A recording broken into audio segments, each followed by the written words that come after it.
आपण मानक परि सुधी जनकर निकट में वक्तव्य उपस्थापन करिछि। हठात मो छाती तले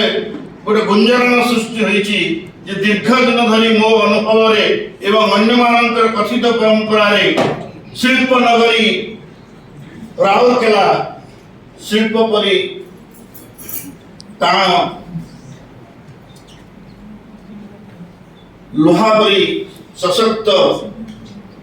किंतु व्यक्तिगत भाव में मुझे थर आपण मानकर राउरकेला रे आसी पाद थापिछि सेतबेले मोर अनुभव होइछि राउरकेला रो मनीष मानकर हृदय पुष्प परि कोमल मन चेतना फूल परि सुगंध युक्त एते गभीर आवेग नहीं आपण माने अतिथि चर्चा करती एवं ये अनुरागर सहित वक्तव्य शुणा जो अपेक्षा करते उल्लसित कर दिए जड़े वचन विन्यास करुवा वक्ता से हेतु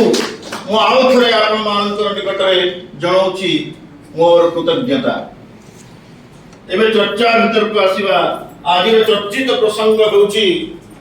आत्मबोधर विश्वबोध। यह एक जुगोपयोगी प्रसंग। समग्र विश्व जितेबाला परस्पर प्रति आक्रोश विद्वेष युद्धर मनोभाव नहीं टणाउटरा होची सेतेबाला समग्र विश्व